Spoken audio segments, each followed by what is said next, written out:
Hi, nice to meet everybody today. Thanks all for sticking around through the 4 o'clock hour here. I know this is a long event, and I appreciate everybody's attention here.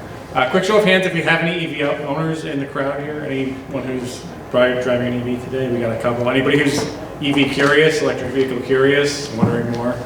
Got a few more, wonderful. I've got a handful of slides I'm going to walk through here about just why do we care about EVs, what's going on in the state, and then some things that you can consider as well.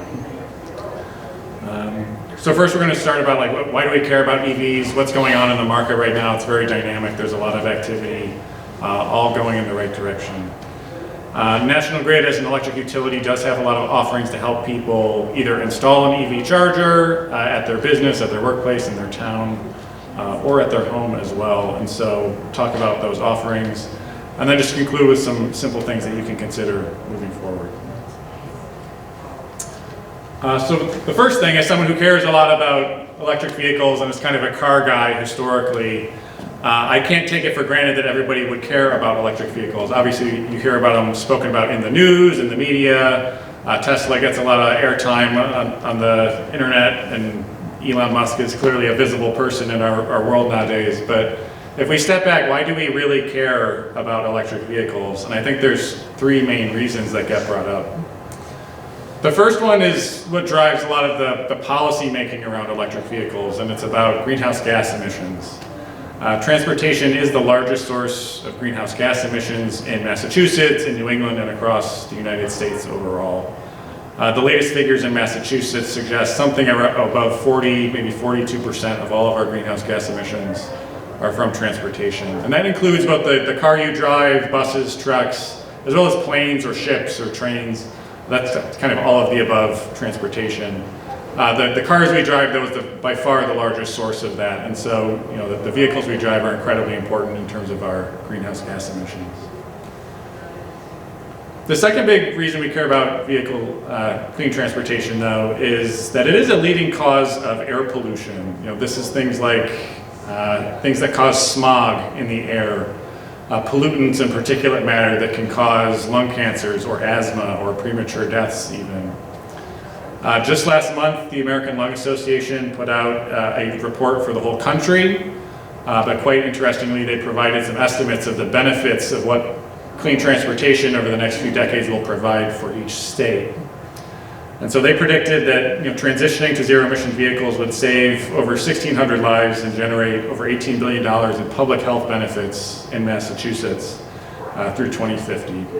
Those are really significant, really large numbers, and that is on top of all the climate benefits from reduced carbon dioxide as well.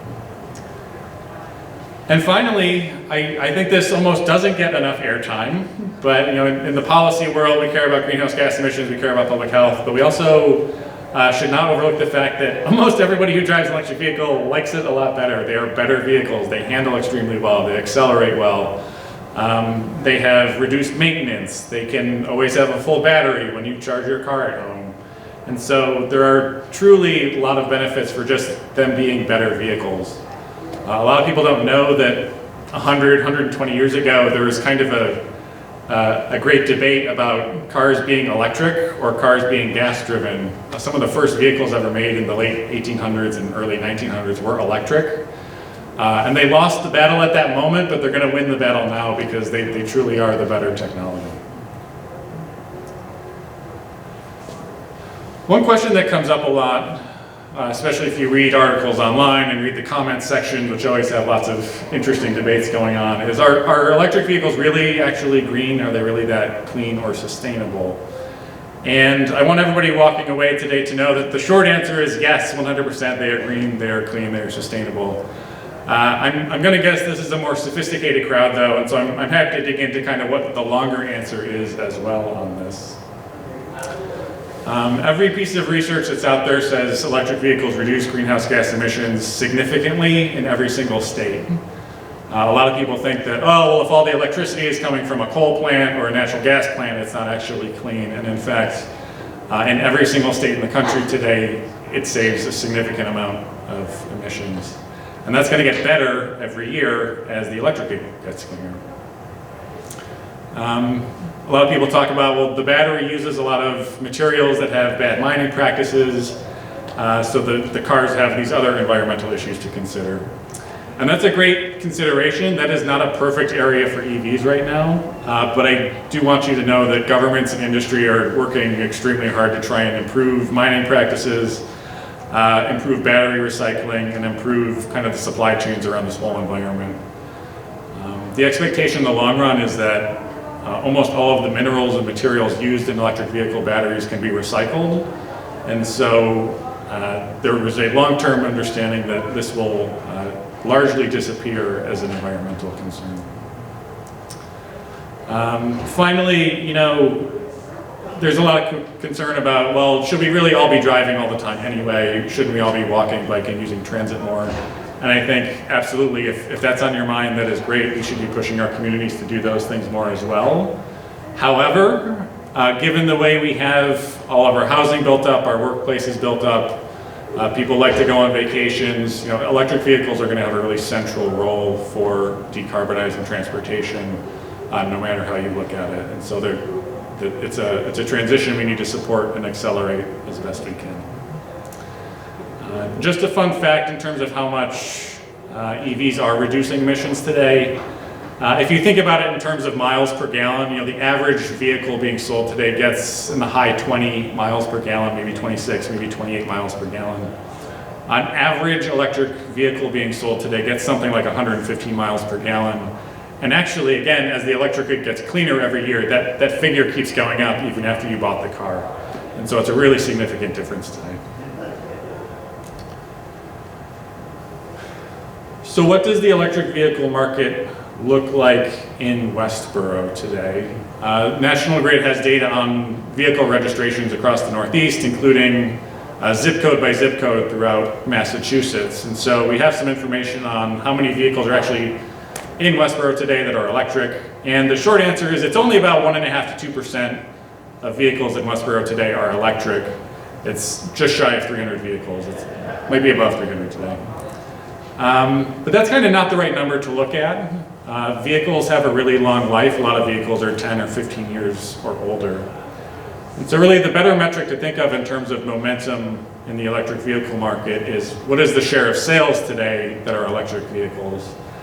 And the chart on the right kind of shows the last few quarters of vehicle sales in Westboro growing from less than 3% at one point in the early days of the pandemic to rapidly accelerating to be almost 10% at the end of 2021.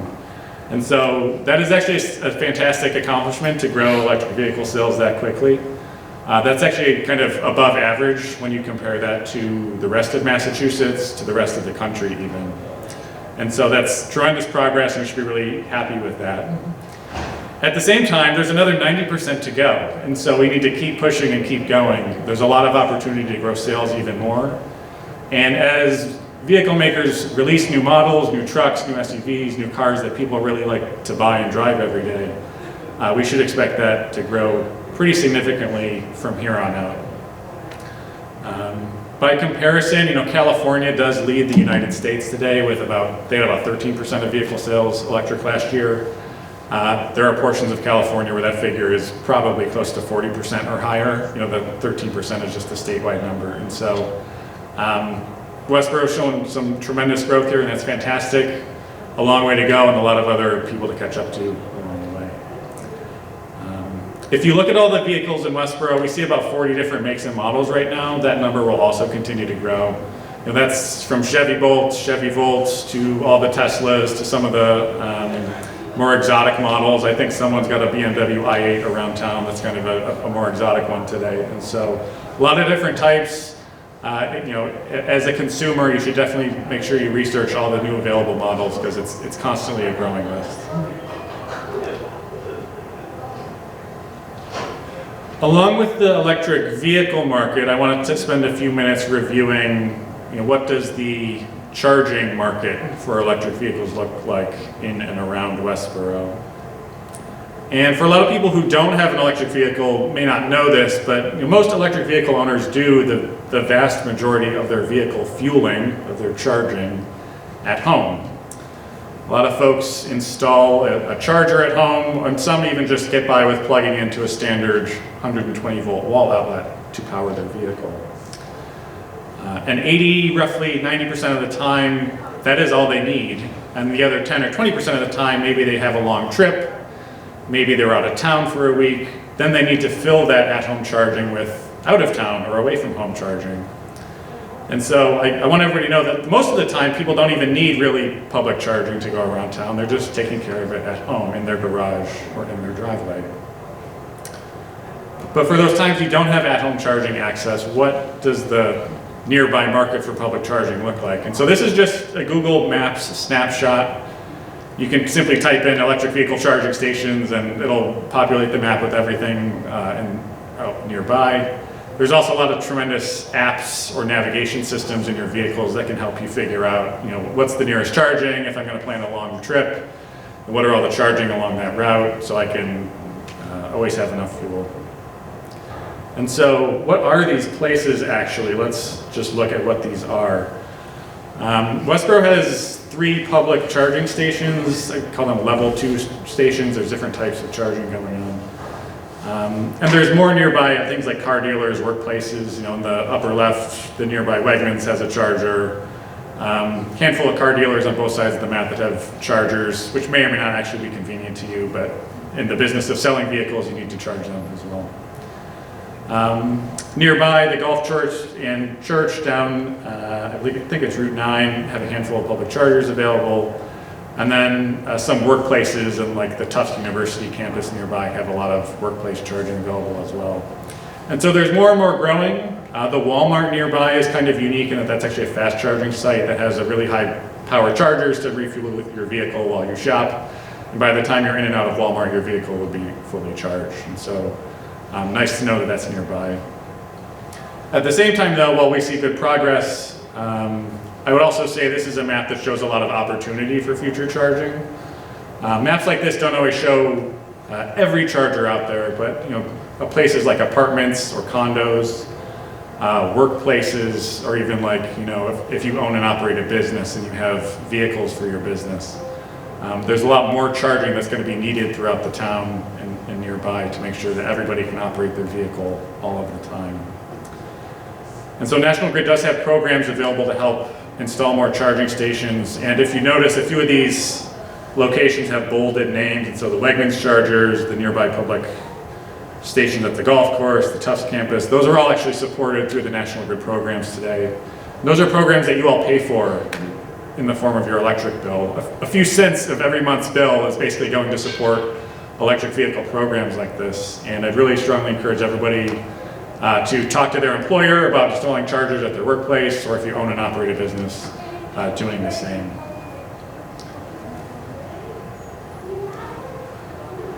So we work with the state to come up with programs to help everybody electrify their transportation, and that includes a lot of different things, from helping people figure out what their needs are and offering like advisory services, to providing incentives for charging stations, or providing incentives to residential customers for installing a charger at home, or even getting discounts on their charging that they do at home. And so we think of programs in kind of 3 big main buckets. And the first is programs to install more public and workplace charging, such as those that we saw just on the last slide. There's really significant incentives that are being made available for installing charging stations out there in the public. When I say significant, I mean significant. They typically cover, depending on the project, 70 to 90% of the total cost to install your charging station. And so it's a limited time offer in some ways. These won't be around forever, but I'd really encourage anybody who's thinking about it to inquire about installing charging at their workplaces, or for the town to consider for their properties as well. But for residential customers, if you're at your house, you have your car in your garage, what's available to you? I'm happy to report that we now have a smartphone app-based program that you can participate in that will connect to your vehicle, and in some cases connect to the charger in your garage. And it sends us the information of when you charge and how much you charge. And we incentivize charging that happens kind of in overnight hours. Some people often ask, can the electric grid actually handle all of these electric vehicles coming online? And again, I think the short answer is yes, and where we can't or where investments need to be made, we're planning for those now.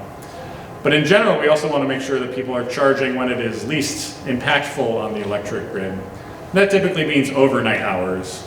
And electric vehicles are fantastic because the average person is only charging their vehicle for like 1 to 2 hours a day at home. And you can easily push that charging into be like from midnight to 2 a.m. And we're willing to pay you more or basically reduce the cost of your electric bill to help you do that. And so there's 2 programs available now that can help you reduce the cost of your EV charging. And then finally, we have programs for fleets. These could be things like public buses and transit, or companies that operate a lot of trucks or even school buses. There's a lot of interest in electrifying school buses for a number of great reasons, including the impacts of like diesel emissions on young children. And so we have programs that help companies figure out what's available for them to electrify their fleet. And then also help them install chargers where those vehicles are garaged. So we have lots of different programs available. A lot of these programs right now are actually waiting on the state to make a big decision to expand and revise and renew them. But that shouldn't hold anybody up here from inquiring about what incentives are available today. Speaking of fleet vehicles and commercial vehicles, National Grid owns and operates literally thousands of vehicles across the Northeast, and we have committed to electrifying 100% of our light-duty vehicles, things like cars and pickup trucks. And we're also pursuing options for zero-emission vehicles that are like bigger trucks or bucket trucks, things like that. Not all of those vehicles are available yet, and so that's something we still have to figure out. But I did just want to show 2 of our cooler vehicles that we have available. We actually had the world's first all-electric backhoe. That was a custom build out of New York, and it does operate. We do use this all the time. Took a case backhoe and rebuilt the powertrain for it, and it's something we've been continuing to test and have an expectation of pursuing more of in the future. And finally, we were, I think, the 2nd or possibly 3rd company in the country to test Ford's new electric transit van. This picture came out of the Lowell facility that we have when we got the vehicle late last year.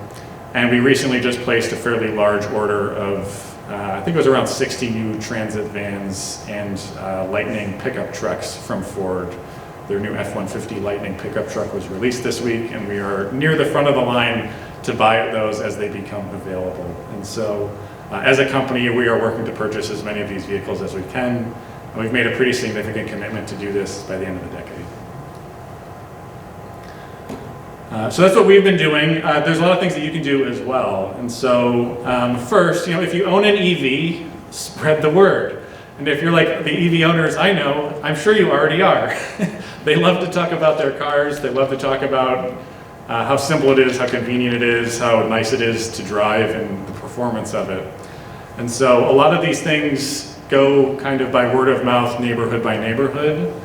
As shown earlier today, only about 2% of vehicles in Westboro are electric, but those early adopters can have a lot of impact and influence to make sure that the next 3, 4, 5, 6% of vehicles are purchased as soon as possible. A lot of people don't really know what it's like to own or operate an electric vehicle, though. They think of it as something different. They're not really sure if it would work for them. And so, if you don't own an EV yet, I won't tell you to go out and buy one right now. That's a big decision. But I would simply encourage you to feel confident enough to research it, and I'd really strongly encourage you to go for a test drive. A lot of people will immediately get comfortable with it. They will feel the acceleration. They will feel the performance and the handling. In a lot of cases, that's what convinces them to make the jump. It really is simpler to make the jump than you think, and there's really significant incentives and support. There's a really sizable federal tax credit depending on which vehicle you buy, and there's a lot of support online to figure out which vehicles can apply for those incentives. There is a state incentive of up to $2,500 if you buy a battery electric vehicle, so not a hybrid, but a battery electric vehicle. And then again, there's National Grid programs as well that we're waiting for the state to approve later this year that can provide even more money for your transition. If you live in an apartment or condo, I will admit it's a little harder of a purchase decision for you. You often don't have total control over your parking situation at your home. You may not have the ability to go do electrical work on the property that you own. Or if you commute to a workplace and you spend a lot of your time parking at your workplace, in both cases, I would really just suggest that you inquire with your landlord or your employer about installing electric vehicle chargers at those locations. Again, there's really significant keywords, significant incentives that are available for these to reduce the cost of doing that.